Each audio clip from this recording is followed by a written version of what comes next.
Hello friends, James Stevenson back with another edition of Who's Hatin' Hard on Tesla Today. Today's hater is someone who's been hating on Tesla for at least 5 years. You know him as a parking lot photo enthusiast and pilot featured by Russ Mitchell, LA Times reporter, in an article by name many years ago. On Twitter, he's only at Paul91701736. But in that article, we learned he is Paul Dezan, and he maintains the block list. Well, what is the block list, you may be asking? Well, you've come to the right place to learn more about who's hating hard on Tesla today, Paul Dezan.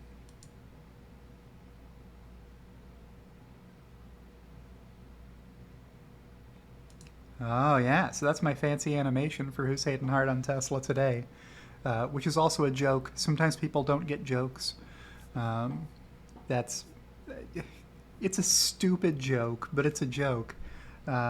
Who's hating hard on Tesla today? All right, so here's my desktop, and because the block list prevents people like me from seeing Paul's tweets, I had to go a few steps out of my way to bring up this tweet, which is Paul's pinned tweet.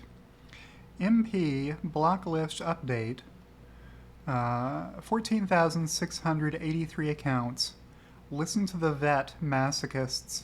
Enjoy the silence. Block'em.com. Hashtag TSLAQ. Hashtag Tesla. All right.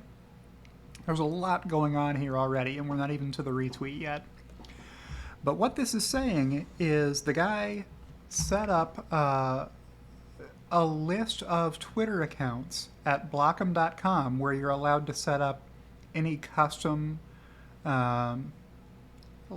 distribution list of Twitter user names or handles that you want to share with the public as a list of accounts to block, right? And what Paul, owner of the Machine Planet account, the SAF here stands for Shorty Air Force. I'm not joking. It really stands for Shorty Air Force. Is the name of the group of people who were taking photos of Tesla parking lots back in 2018 and then interpreting empty parking lots to mean that Tesla was doomed because they weren't producing any cars, and interpreting full parking lots to mean that Tesla was doomed because they were unable to sell cars. And if you have seen Tesla's sales figures from every year in their history, you've seen that those unit sales figures only go up, up, up, and more up. Well, these folks got tired of being told that they were wrong when they would tweet by people who, I don't know, thought through the issue, reasoned from first principles. People would tell them, hey, you short sellers have this backwards. Tesla is a growth company. They're going to be earning a lot of money in the future. You should not short this company. You should not bet against them. Go find something else to short. Go short Sears or Radio Shack or JCPenney. Go short some company that might actually go bankrupt. Don't short Tesla. This is a huge growth story.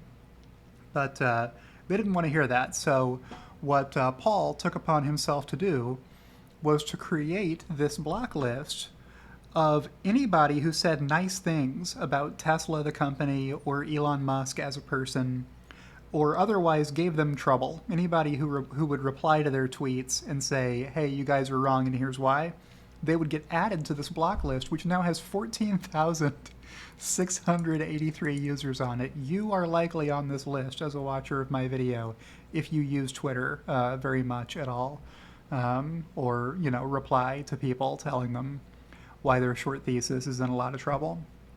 So who is he retweeting here? This is Stephanie, DVM, which stands for Doctor of Veterinary Medicine, a wildlife vet, at Loving Wildlife with a Y on Twitter. So this is a testimonial from Stephanie saying, I've used this block list for about 6 weeks. At first I was leery of mass blocking that many people. but it was among the best decisions I've made on Twitter. So much more peaceful.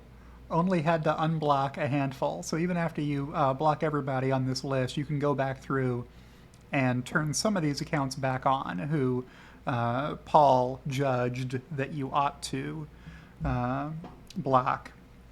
So how does this work?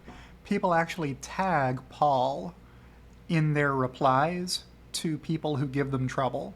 So if you're a short seller and you're tweeting about it and somebody makes a really good point that you don't like, what you do when you reply to them is just tag Paul on it, and then he'll reply to you with a green checkmark emoji.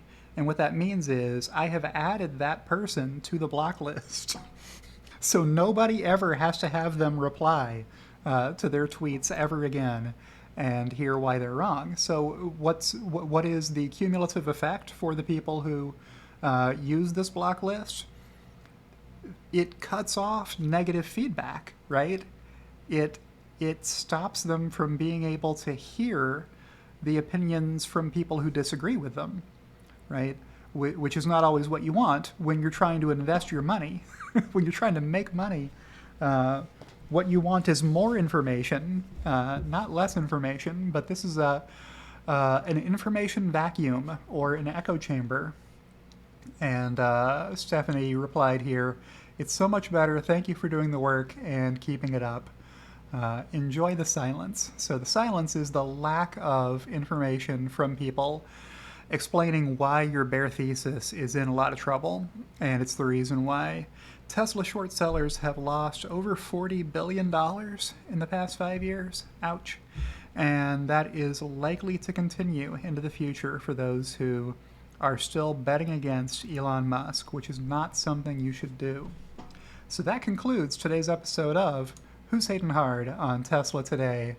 Paul and Stephanie were today's haters, and I would encourage you to go try to talk them out of it, except you're probably blocked by the list they're so proud of.